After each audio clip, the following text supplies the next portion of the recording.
อ๋อต่ออีกทีนั้นเมื่อกี้เราปิดมันยาวเกินไป นี่มาหมดแล้วขบวนแห่พระไตรปิฎกลาวทรงพระสหะเนาะ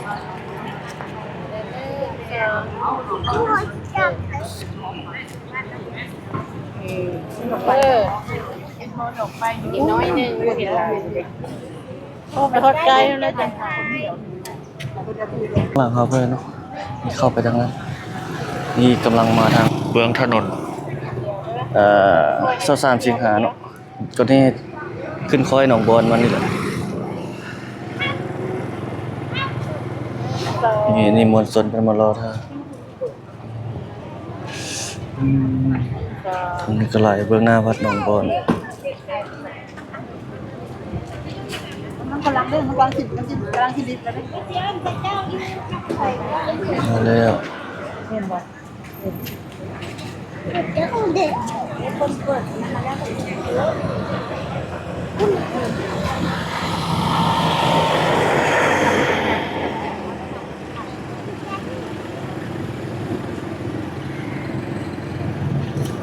เพิ่นตาก่อนเดือนเนาะ ตะเวนคมพอดีสิตกดิน พาเพิ่นเฮมาแต่ก็เลยพารอท่าพี่ถ่ายรูปนี่เป็นมือก้อนนี่แน่บ่ได้ยินมันบ่ได้ยินนี่เอาเจ้าออกจากมันนี่แนมเห็นอยู่ค่ะมันนี่มันให้นี่แน่ถ่ายรูปไปค่อยดี สดมันรอท่าหน่อย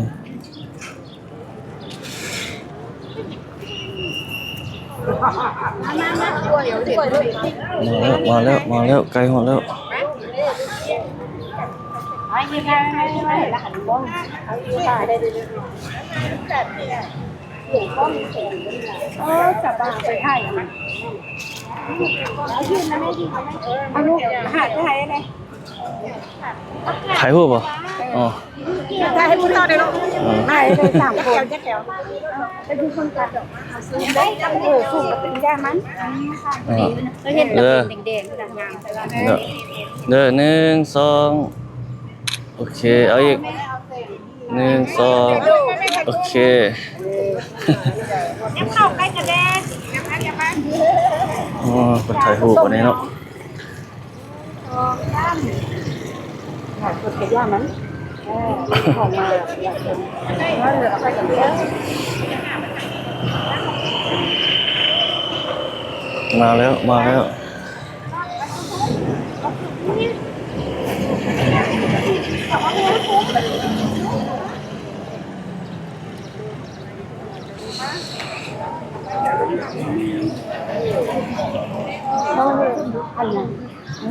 นี่ก่อนมาแล้ว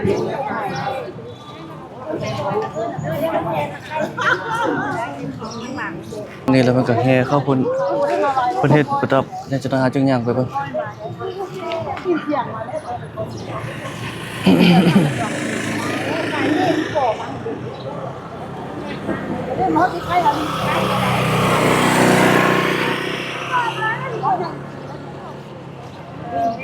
ขึ้นมานี่แล้วก็นอนชูนเอาจ้องไว้ก็นอนทำอะไรจนตายเลยไฟแม่มาแล้วย่านรถพี่บอกกระต่ายมึงมาคนนอนก็ทันเป็นทหารย่านกระต่ายมาแล้วทหารมาแล้วเป็นทหารเพื่อนทหารมาแล้วนี่แล้วโอ้แต่เป็นตกดินนะเอาแสงลงเบิ่งแต่เป็นแดง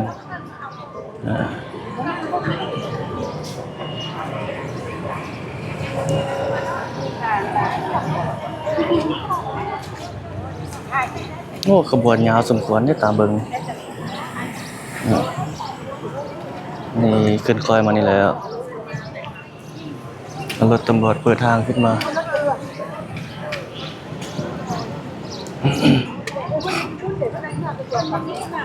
ขึ้นคอยได้เนาะมันก็อยากนั้นนิดนึง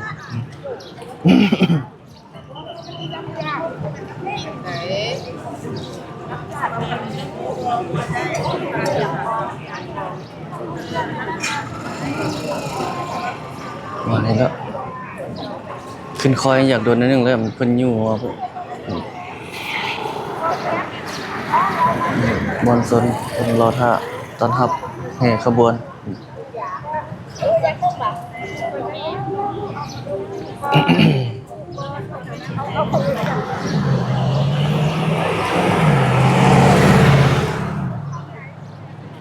นี่ทางนั้นก็งามมันไตไฟยาวครับบ่เห็นบ่ไตไฟใส่ประดับประดาเอานี่มายืนอยู่นี่แหละ ใกล้มาแล้วใกล้มาแล้ว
นานแล้วมาแล้วบัดนี้นะมาแท้แล้วบัดนี้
ไปอยู่เบื้องนั้นเนาะ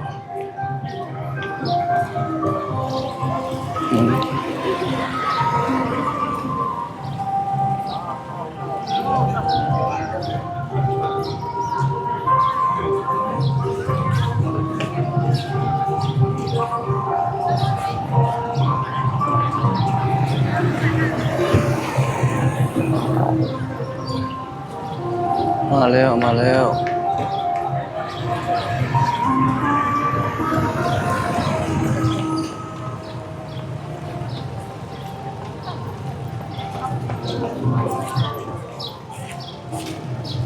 ขึ้นคอยได้เนาะสัน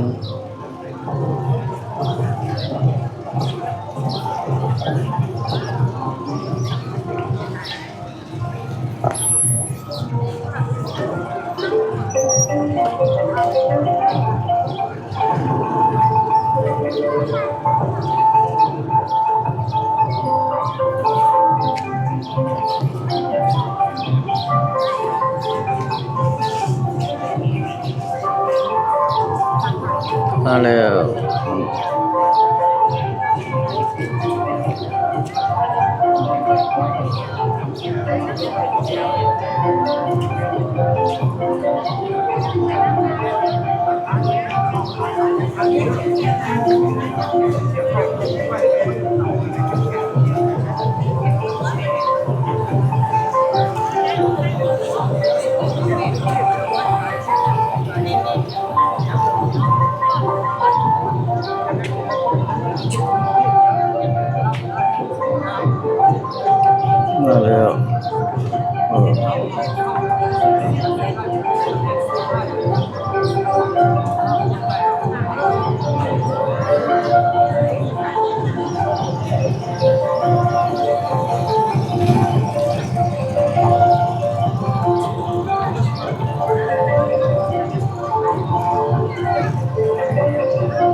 มานี่แล้ว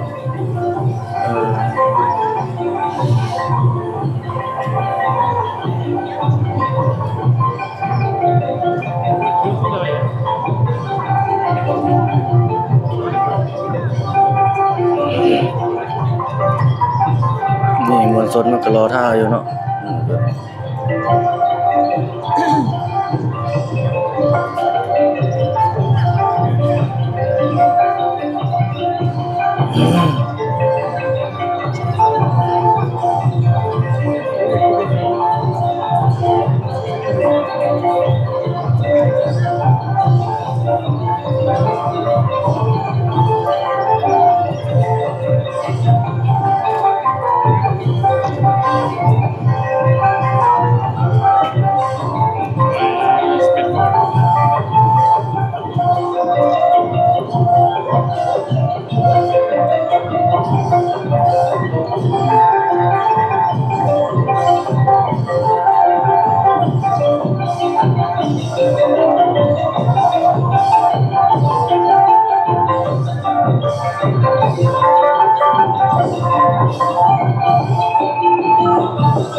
ขบวนพระสงฆ์เนาะ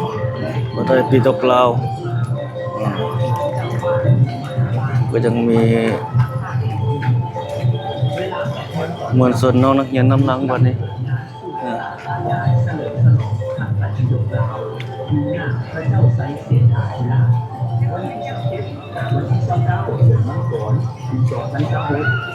เวลา8 โมงเช้าเวลา9 โมงนี่คือสื่อจากงานแค่ใส่บุกแล้วที่ผมมาเรียนสักการหลวงเวียงจันทร์วันที่30 เดือนมังกรปี 2026เวลา8 โมงเช้ามีพิธีในทางเจ้าของนครหลวงเวียงจันทร์บุกแล้วจำนวน13 องค์กีฬาด้านหน้าธรรมศาสตร์เวลา16 โมงมีพิธีเรียกพวกสอบว่าอาหารประธานสงฆ์จำนวน7 หน่อย และพิธีสูบบริตามือทุกทุกปีอาคารประธานสงฆ์เวลา18 โมง9 โมง นี่ขบวนน้องนักเรียนว่าดินี่ขบวนแบบนี้มาอีกคนเนี่ย พระเจ้าไซเสถาธิราชวันที่31 มังกรปี 2026 เวลา 6 โมง 50 โมงมีพิธีเทราพิเศษกพระอาจารย์ใหญ่ประธานศูนย์กลางปปสฉลองอาคารสำนักงานประธานศูนย์กลางปปสหลังใหม่อย่าลืมวันที่26 หา 31 เดือนมังกรปี 2026 นี้เข้าร่วมกิจกรรมขององค์การพุทธศาสนาสัมพันธ์แห่งสปป.ลาว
Sangham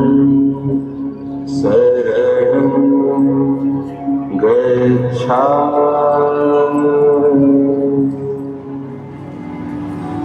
ศูนย์กลางองค์การพุทธศาสนาสัมพันธ์แห่งสปป.ลาวขอเฮียนเชิญชาวพุทธศาสนาทุกท่าน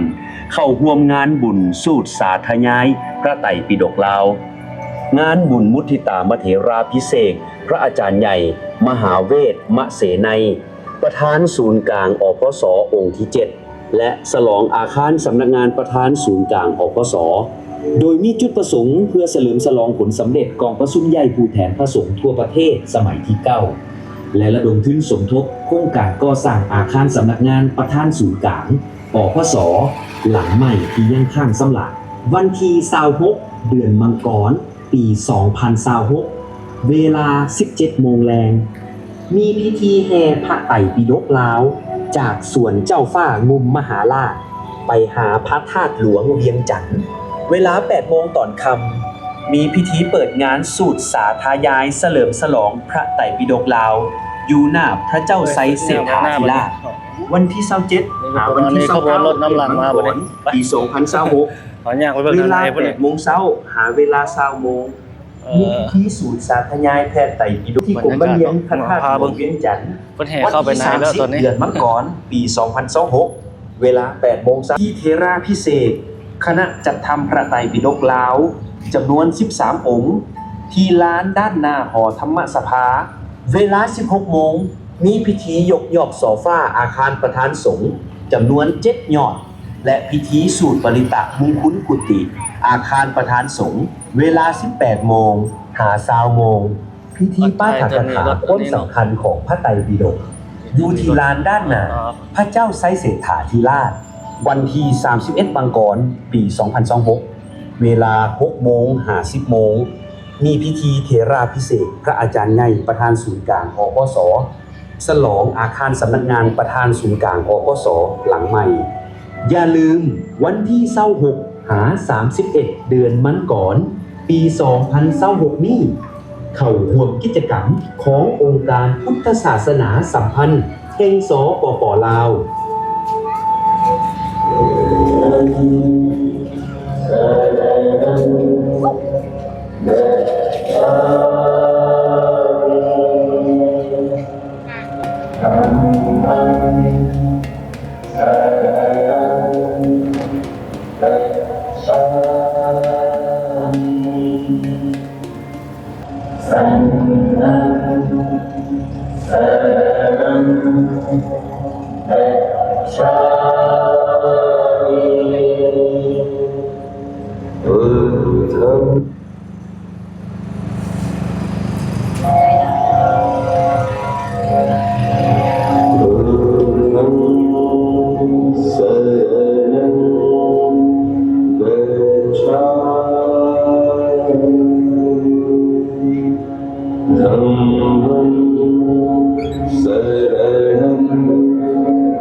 กลางองค์การพุทธศาสนาสัมพันธ์แห่งสปปลาวขอร่วมเชิญชาวพุทธศาสนาทุกท่านเข้าร่วมงานบุญสู่สาธยายพระไตรปิฎกลาวงานบุญมุทิตามเถราพิเศษกพระอาจารย์ใหญ่มหาเวทมัคเสนัยประธานศูนย์การอกสองค์ที่7และฉลองอาคารสำนักงานประธานศูนย์การอกสโดยมีจุดประสงค์เพื่อสรุปฉลองผลสำเร็จกองประชุมใหญ่ภูแทนพระสงฆ์ทั่วประเทศสมัยที่ 9และระดมทุนสมทบโครงการก่อสร้างอาคารสำนักงานประธานศูนย์การอกสหลังใหม่ที่ยังข้างสำหรับวันที่26เดือนมังกรปี2026เวลา 17 โมงแลงมีพิธีแห่พระไตรปิฎกลาวจากสวนเจ้าฟ้ามุมมหาราชไปหาพระธาตุหลวงเวียงจันทน์เวลา 8 โมงตอนค่ำมีพิธีเปิดงานสูตรสาธยายเฉลิมฉลองพระไตรปิฎกลาวอยู่หน้าพระเจ้าไซเสถาธิราชวันที่27วันที่29เดือนมังกรปี2026เวลา 8 โมงเช้า เอาอย่างเข้าไปข้างในอีกเลยนี่ในรถแห่มา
มีแต่เดือนเดือนมาเป็นวันที่พูดมาไม่ดีเลย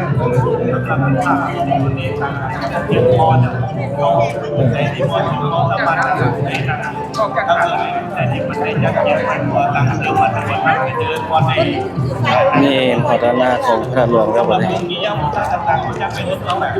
สายจะรถนี้นะ เน้นรถนี้แหละก็อยากมีคนเรียกกดมีเร็ว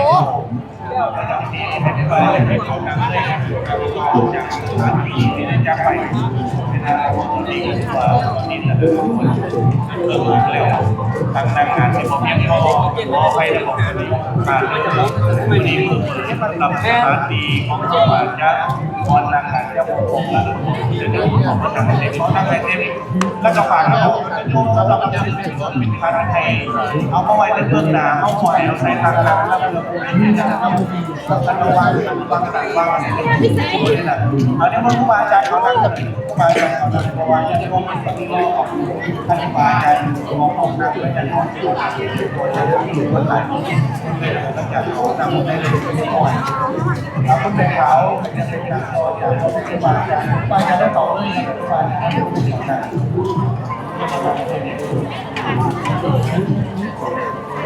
องบูชา ย่างรอเบิ่งบรรยากาศสด ของเราที่เราความขบวนเองว่าท่านคณะกรรมการที่ทั้งเบื้องหลังและเบื้องหน้าได้นำเรื่องอะไรไว้เป็นเอาไว้ชุดเด็กไว้เป็นเอาไว้เรื่องที่อยู่จังหน่อยหรือว่าเขาจากเรื่องวิธีนอกจากเขาเรื่องวิธีให้เขาจำไว้ก่อนหลังจากเขาเรื่องวิธีแล้วจะเขาก็บูชาเบื้องหลังอะไรจะคอยไทยนี่ก็ต้องทำสำหรับขับเป็นสำหรับเรื่องที่ยากสร้างต่างๆนี่เขารวมกระบวนเองมากเป็นนิยมของเมริกันเขาจะเริ่มทอนเดียวหาเขาจับไว้ซะก่อนแล้วแต่ครับเป็นความที่เหมาะสมอาจารย์ต้องสไลด์ของของน้ำวันนี้มนต์หน้ากันหน่อยที่มนต์เนื้อหลังจากของน้ำด้วยไปเรียนว่าที่มันไม่ได้มาจากในของประจำปีมาจากข่าวแล้วก็ที่มนต์ในของประจำของงานร้านที่มีไม่สำหรับถวายของในครูบาอาจารย์สำหรับลูกหลานนักเรียนสำหรับลูกหลานนักเรียนต้องเรื่องหลังสถานที่การงานที่เราเข้าหาการเข้าถึงที่ความเป็นเรื่องก่อนการสำหรับแล้ววันนี้ของเราที่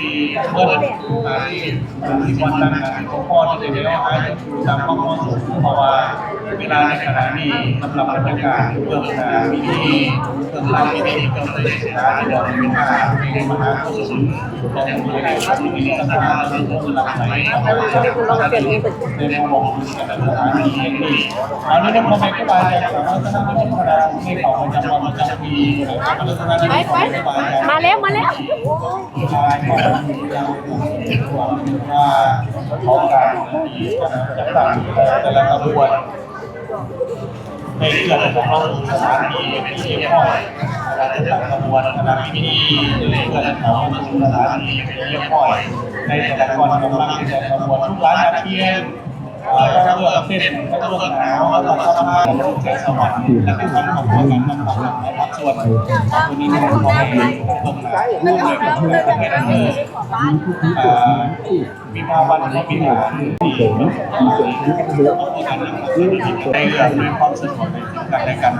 พ่อแม่ครูบาอาจารย์มาสมบูรณ์ดินมาเสร็จเดียวกันนิมนต์พ่อแม่ครูบาอาจารย์เหลือแต่วันดังพ่อแม่ครูบาอาจารย์เขายังวางหลายอยู่ขนาดนิมนต์ในของประจำปีเลยขนาดนิมนต์ท่านกรรมการวิธีการในการบรรณาในมณฑลคณะสงฆ์ของแม่ครูบาอาจารย์ในของประจำสถานที่เร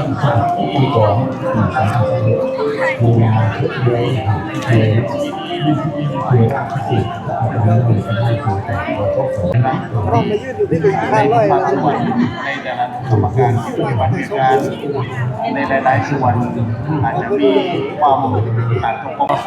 ๆเอาไปแล้วทุกคนบัดนี้เนาะเอามาถ่ายให้ทุกท่านได้เบิ่งกันจะประมาณนั้นแหละเนาะคนก็มาหลายเนาะมวลชนเข้าร่วมหลายอยู่มาอัปเดตพาเบิ่งพาชมบางคนบางท่านบ่ได้มาเนาะก็เลยเก็บบรรยากาศให้ทุกท่านได้เบิ่งได้ชมประมาณนี้